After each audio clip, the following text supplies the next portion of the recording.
Republican economic policies. U.S. labor data shows 16 of the 20 states with the lowest unemployment rates have Republican governors. Here for you in Washington, Raquel Martin, 6 News.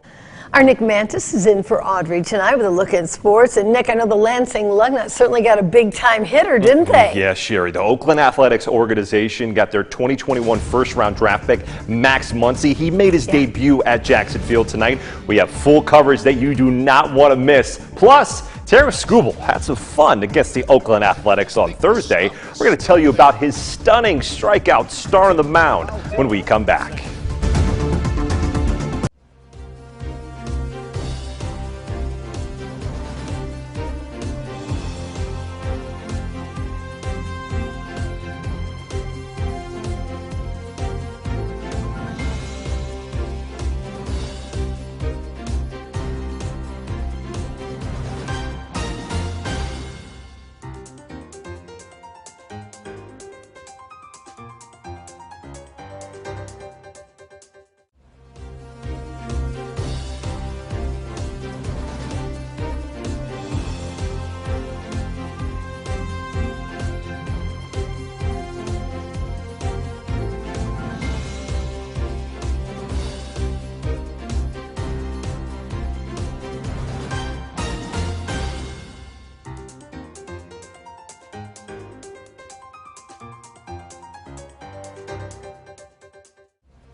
This is the 6 Sports Desk.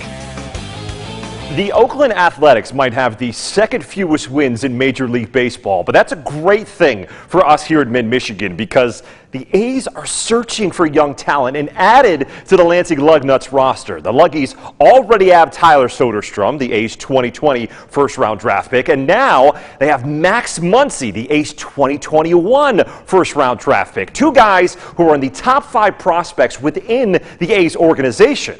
Now, Muncy is number 4 in your programs and also Oakland's 4th overall prospect, and he got the start at shortstop, making his Lugnuts debut tonight. But before he could even step up to the plate, the Lake County Captains were spoiling the party. Petey Halpin goes the other way and brings home the first run of the game. And Lake County wasn't finished in the first inning. Aaron Braccio smacks the stitches off this ball, sends it over the right field wall for a 3-run home run, putting the Captains up 5-0. But in the bottom half of the first, Muncy makes the most of his first at-bat as a Lugnut, doubling down the left field line. And as the 19-year-old is coasting into second base, the ball gets away and he takes full advantage, showing off at speed and making it into third safely. He would get stranded at third, but at his next at-bat, he smokes one into center field for his second double of the night. And this one brings home a run to cut the captain's lead to 7-2. And the very next batter was Tyler Soderstrom, and he unloads on that hanging curveball, a 3-run jack hold the ice. That's number 17 on the season for Soderstrom, but the Lugnuts pitchers didn't have a great night. 18-6 the final in the loss. Speaking of the Oakland Athletics organization, the A's batters were able to win a 5-0 game in the second game of the doubleheader against Detroit Tigers yesterday. But in the first game, they had to answer to this man, Tarek Skubal. He looked like his 7 days since his last start were spent very wisely. Skubal came out locked and loaded, striking out 2 batters in the bottom of the first, which was only a preview of his dominant performance. He had a no-hitter into the 5th inning and finished with 6 innings of work, 2 hits, and 9 strikeouts in the Tigers' 7-2 win over the A's. So manager A.J. Hinch, what did you think of Skubal's first outings after the All-Star break? Yeah, I thought he was good. I mean, obviously, he's a really good pitcher, and he missed a lot of bats, and he attacked these guys. I said before the game, I thought if we threw strikes, we had a chance to get into good counts. He did that, especially coming back off the break. I thought he threw the ball great. His pitch usage is the big key for him, and then obviously execution in strike one. When he gets ahead of hitters, it's a completely different guy, because then he can use his whole arsenal and get after hitters. So his confidence grows, the pressure on the hitter mounts, and he starts to execute pitches the more that he's ahead.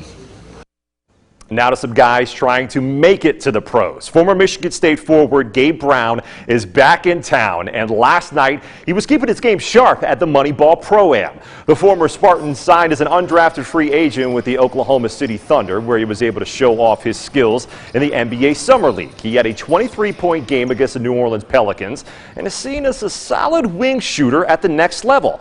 After last night's game, Gabe shared what's different about playing in the NBA and where will he be suiting up when training camp comes around.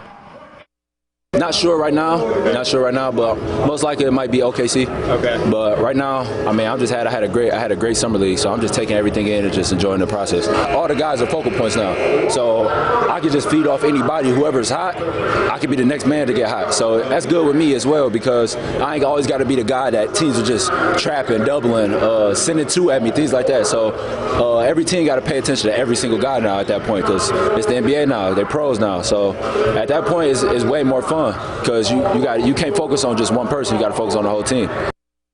Well, speaking of some Spartans, Michigan State sophomore golfer Brooke Biermann finished in the semifinals of the Women's Western Amateur Golf Tournament this afternoon.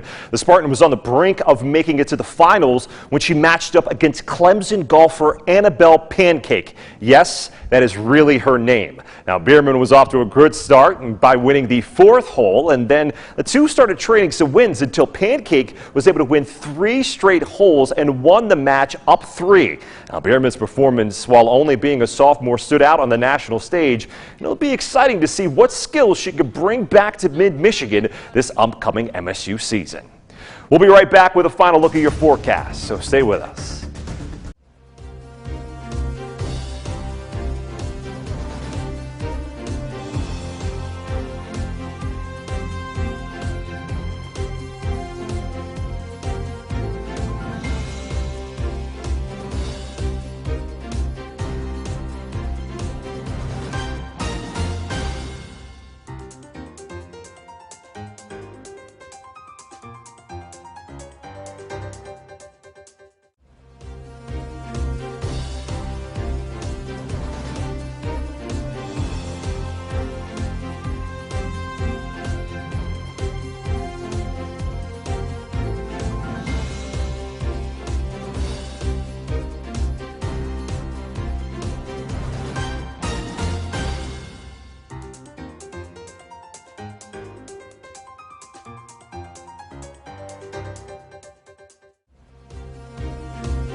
We've got some rainfall on the way, a few showers and storms tonight. Radar is not terribly active, so I don't think everyone's going to see rain tonight, but a few lucky folks may.